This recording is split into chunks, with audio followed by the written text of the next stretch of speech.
The sun had just begun to climb over the horizon, spilling a gold haze across the lake when I settled into my porch chair with a steaming cup of coffee. The water shimmered in that early light, calm and quiet, like the world was holding its breath before the day began. This ranch had been in my family for decades, and mornings like these were the reason I never left peace, freedom, and land that stretched farther than the eye could see. But peace never lasts long when people think they can take what doesn't belong to them. The crunch of gravel broke the silence. I lowered my cup and turned my head just enough to see two black SUVs rolling up the dirt road, their polished frames looking completely out of place against the rustic landscape. My dogs perked up, hackles raised, and I knew trouble had just found me. Nobody drives down that road without a reason, and these men had purpose written all over them. When the doors opened, 4 men climbed out like they were stepping off some movie set. Matching suits, dark sunglasses, stiff shoulders. Not cops, but they strutted like they had authority, like the land already belonged to them. One of them, taller, thicker neck, expensive watch catching the light, took his time adjusting his jacket before pointing at the old wooden sign nailed to my gate. Private property, no trespassing. He smirked, then turned back to his crew. They laughed. That laugh set my blood boiling. I didn't move from my chair. Just leaned back, stretched my legs, and took another sip, making it clear they weren't about to rattle me. The tall one, clearly the leader, stepped forward and barked, "Homeowners Association sent us." He said it like it meant something, like I was supposed to stand up and salute. "You're in violation. Pack up and leave." I let out a slow chuckle, the kind that comes from knowing you're standing on ground you earned. "Son," I said, calm but sharp as barbed wire, "this ain't no suburban cul-de-sac. This here's my ranch. And unless you brought a warrant, you're trespassing on my land." The air tightened. I could see it in their faces, they weren't expecting pushback. They thought showing up in black SUVs with dark glasses would scare me into folding. But out here, intimidation doesn't travel far. The leader straightened, jaw tightening, and the other 3 squared their shoulders like they were waiting for the signal point. One of them muttered, "You heard the man," like he was repeating orders from a script. Another spat in the dirt just past my fence line, a little show of disrespect. My dogs growled low, teeth flashing in the early light, but I kept my gaze steady on the man in front. The leader tried one more time, his voice harder now. "Last warning. The HOA doesn't care about your fence or your sign. They've claimed this property. You're done here." That was when I set my cup down on the porch railing, slow and deliberate. A storm was brewing, and they didn't even realize they were standing right in the middle of it. The man's words were still hanging in the morning air when the others started closing in, boots crunching over my gravel path like they owned it. Their polished shoes and pressed slacks looked ridiculous against the backdrop of oak trees, barbed wire fences, and the rough dirt that stained every real working man's boots out here. I didn't move an inch. Instead, I leaned against the porch rail, arms crossed, eyes locked on them as they strutted through my yard.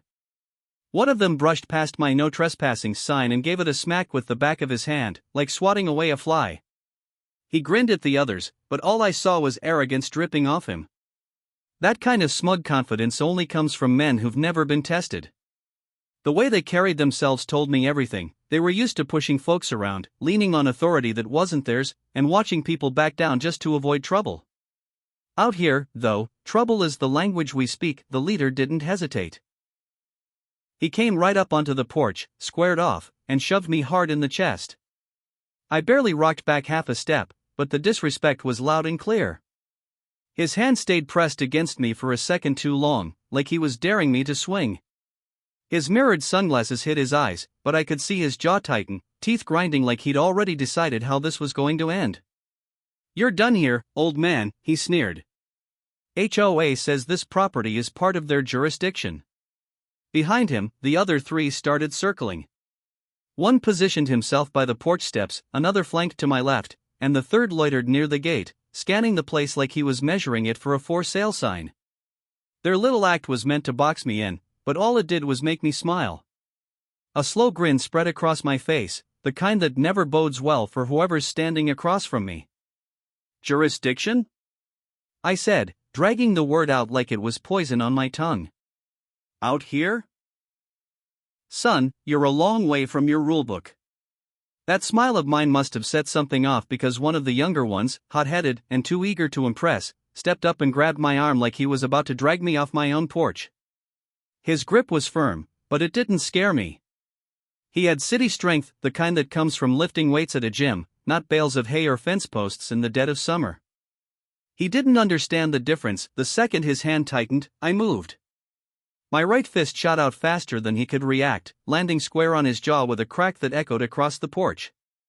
His head snapped back, body twisting awkwardly as he stumbled, then collapsed flat on the ground. Dust puffed up around him, and the dogs barked wild, tails stiff, ready to join in if I let them. For a moment, the world went silent except for the groaning heap at my feet. The other three froze, realizing this wasn't going to be the soft intimidation routine they'd practiced. Their cocky smirks vanished, replaced by a flicker of something they weren't used to feeling: fear. I shook out my hand, looked at the leader dead in the face, and said, calm as could be, that's your first warning. You boys still want to play jurisdiction, or you want to crawl back to your SUVs? Their silence told me everything I needed to know. Trouble was about to break loose, and this time, it wouldn't be words that got exchanged. The porch boards were still vibrating from the weight of the man I dropped when the other three finally shook themselves awake. The leader clenched his jaw and barked something under his breath, and that was all it took. Like a pack of wolves, they rushed me at once. Their polished shoes pounded against the dirt and wood, their hands reaching for me as if they'd practiced this maneuver 100 times. But practice in a parking lot isn't the same as a fight on ranch land. Out here, we don't train, we survive. The first one came in fast with a baton he must have pulled from under his jacket. The metal gleamed in the sun as he swung down, aiming for my ribs. I stepped aside just enough to let the strike whistle past me, and before he could recover, I snapped my steel-toe boot into his shin. The crack was sharp, ugly, unmistakable. He howled, his baton clattering onto the porch, and he crumpled to the ground clutching his leg. My dogs barked and snarled from the yard, their hackles up, as if daring him to crawl closer. The second guard thought he'd do better. He came charging with his fists swinging wild, no form, no control, just desperation. I ducked under his punch, spotted a shovel leaning against the porch rail, and snatched it up without missing a beat. As he turned back for another swing, I lowered my stance and swept the shovel in a wide arc. The metal edge connected square with his kneecap. The sound was sickening, like a branch splitting in half. He collapsed immediately, screaming, his hands gripping his ruined leg as he rolled in the dirt. That left just the leader, and I could see the stubborn pride written all over him. He wasn't going to back down, not yet. Pride's a dangerous thing, though. It blinds a man, makes him think he can win a fight that's already lost. He lunged, trying to tackle me, his shoulder driving forward like a bull. I let him get close enough to think he had me, then twisted to the side, grabbing his arm. Using his own weight against him, I pivoted, slammed him hard against the porch railing, and drove my knee into his gut. He wheezed, doubled over, but I wasn't done. I planted my boot and kicked straight into his shin. The pop was loud, and the man's legs gave out instantly. He dropped to the porch, crawling, dragging himself through the dust like a wounded animal. In the span of seconds, the fight was over. 3 men were writhing on the ground, groaning, holding shattered legs. The fourth, the one who'd tried to grab me first, was still half conscious, his jaw slack as he lay sprawled in the dirt. I stood above them, shovel in hand, chest heaving but steady, watching them squirm. The SUVs sat there gleaming in the sunlight, engines ticking from the heat, like they were mocking their fallen passengers. For a moment, the only sounds were the lake's waves lapping gently on the shore and the pitiful groans of men who'd thought they could claim another man's land with nothing but arrogance and threats. I rested the shovel on my shoulder, spit into the dirt, and stared down at them. Told you boys, I muttered. This ain't no HOA playground. This is my ranch. And out here, I don't bend. I break. The groans of broken men carried across the yard like some kind of warning bell. Dust hung heavy in the air, kicked up from the scuffle, and the morning sun cast long shadows over the chaos sprawled at my feet. For men who had strutted onto my land like kings were now nothing more than heaps of pain, crawling, clutching their shattered legs, their pride leaking out faster than their sweat. My dogs paced the fence line, snarling, teeth bared, their instincts screaming to finish what I had started. The leader tried to push himself upright, but the second his weight shifted onto his ruined shin, he collapsed with a howl that echoed clear to the lake. His sunglasses had fallen off somewhere in the fight, leaving his eyes exposed, eyes that no longer carried arrogance, only fear. He glanced at the other three, desperate for backup, but they were just as broken. One rolled side to side in the dirt, cursing under his breath, another clutched his knee and whimpered like a child, and the fourth lay half-conscious with blood on his lip. I stood tall on the porch, shovel resting against my shoulder, breathing steady. The ranch was quiet again, aside from the pathetic chorus of moans. That peace they'd disturbed had returned, but it wasn't the same calm I'd enjoyed with my morning coffee. No, this peace was earned. This was the silence that follows a storm. "Tell your HOA bosses," I said, my voice cutting through the air like a whip, "that this land isn't for sale, isn't up for debate, and damn sure isn't under their jurisdiction." I pointed the shovel toward their SUVs, sitting idle like getaway cars waiting for their cowards. "Next time they send men instead of paperwork, I'll send them back worse than this." For a moment, no one moved. Then, slowly, the leader began dragging himself across the dirt, pulling with his elbows like some wounded soldier. The others followed, each crawl more pitiful than the last.